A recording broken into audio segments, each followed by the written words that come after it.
Vamos, Diana, señores televidentes, a saludar a nuestro invitado para el tema que teníamos antes de la pausa, que estábamos desarrollando, que tiene que ver con el proyecto de paz total del gobierno colombiano, del presidente colombiano Gustavo Petro. ¿Qué tanto resultado ha dado la estrategia del gobierno de dialogar con grupos criminales hasta la fecha? Vamos a saludar de inmediato a Hernán Cadavid.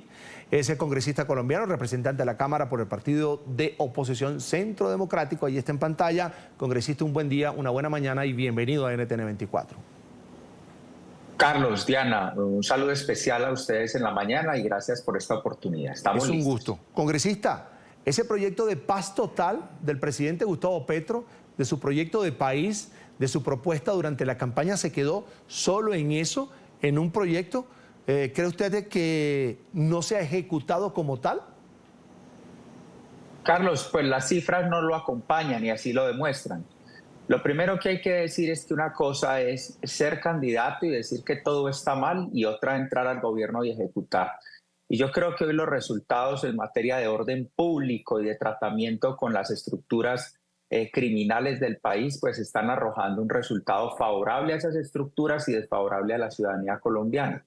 Y tres elementos muy rápidos: una falla institucional, un golpe a las capacidades de la fuerza pública por parte del propio gobierno que ha, digamos, hecho retirar o ha retirado más de 50 oficiales de la mayor capacidad entre todas las fuerzas del Estado colombiano de la seguridad.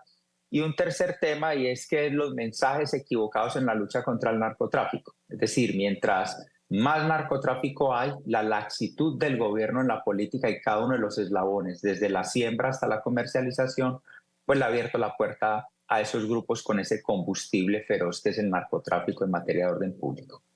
Así es, congresista. Estos factores que usted acaba de nombrar le han dado fuerza, han vuelto más fuertes a esta guerrilla que incluso de manera descarada hace unos días decía que ante el aumento de secuestros pues era algo que ellos no podían dejar de hacer porque era la manera en que se estaban financiando. Entonces, digamos, están buscando una paz, pero como usted bien lo dice, no están siendo consecuentes en su acción para acabar con ella. Todo lo contrario, la están fortaleciendo de alguna manera.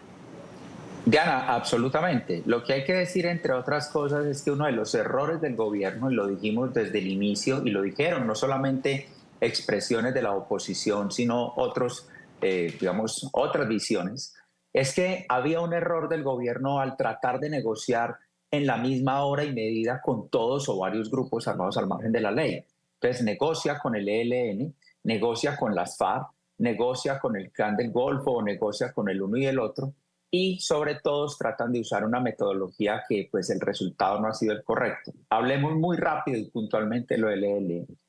Son ellos los que han puesto las condiciones de tiempo, modo y lugar al gobierno nacional. Va a cumplirse un año este 31 de diciembre o 1 de enero cuando el gobierno decretó un cese bilateral al fuego. El ELN le respondió: conmigo no lo han tratado, no lo han negociado, yo no hago cese al fuego. Y así sucesivamente son esos grupos los que han ido tomando el control de las mesas de negociación del gobierno. Al final del día, más allá de una discusión sobre metodologías, es si el resultado es bueno para el país o no, para la ciudadanía o no.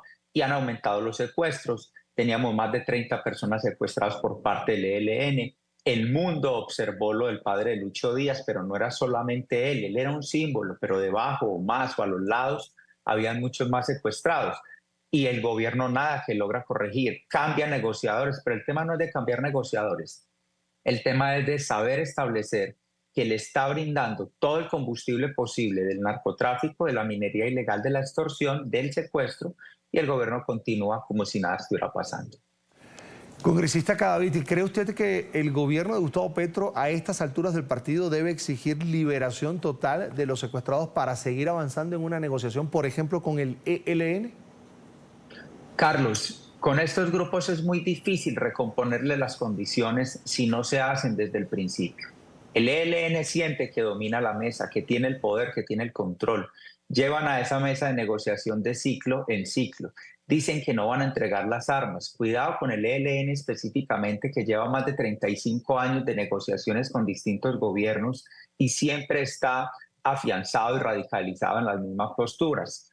En este caso, si esas condiciones ya no se impusieron desde el principio, usted ve que son esos comandantes, esos voceros, esos criminales refugiados en distintos países los que dicen que se hace y que no.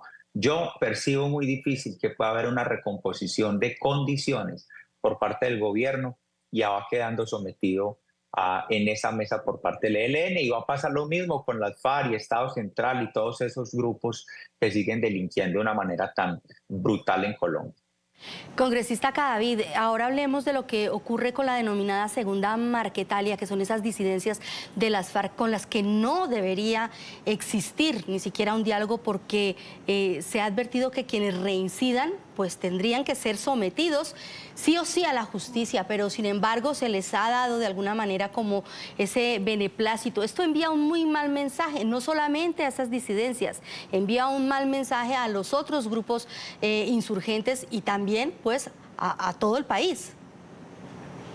Diana, totalmente. Además, el gobierno ha cometido dos errores estratégicos en nuestra opinión con Nueva Marquetalia, que es Iván Márquez. Uno, permitirles nuevamente la capacidad de acción política y darles estatus de político a un grupo que ya había sido beneficiado por parte del gobierno Santos en el Acuerdo de La Habana, acuerdo que fue rechazado por el pueblo colombiano, pero que luego incorporaron. Le dieron estatus político, defendieron a Iván Márquez y le abren la oportunidad a una nueva negociación. Por ejemplo, una persona como Iván Márquez, hay que decirlo, ha tenido 2 o 3 oportunidades del Estado colombiano por allá a principios de los años 90, luego 2016 y ahora otra. Y es más importante esto, el gobierno tiene la convicción, además la defensa la ejerce internacionalmente, de que a Iván Márquez lo entramparon, de que a Santrich, que hoy ya no está, lo entramparon. Es decir, ejerce defensa internacional en los marcos de Naciones Unidas sobre el comportamiento de Iván Márquez. Esto raya con la actividad delincuencial por parte de la expresión de un gobierno. Una cosa es decir, miremos a ver si podemos negociar.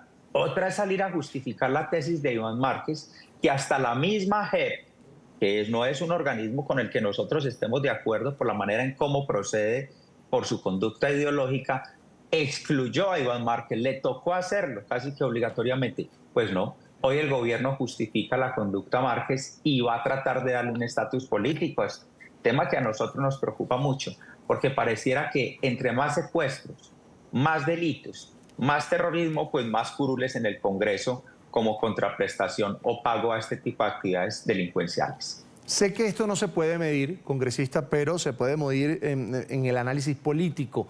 ¿Cuánto terreno ha perdido la fuerza pública frente al accionar de criminales, de estos grupos criminales, ELN, Clan del Golfo, Segunda Marquetalia? Es decir, en su accionar en territorio colombiano y el daño, por supuesto, que le hacen a la economía y a los ciudadanos y a algunas regiones del país. Yo creo que ha perdido mucho en dos aspectos. Hay unos tangibles y unos intangibles, digámoslo en esos términos. Los intangibles es que hay una disminución de la moral y de la capacidad, digamos, de determinación por parte de la fuerza pública, más allá de lo que digan hoy sus actuales comandantes, que es lo que les corresponde.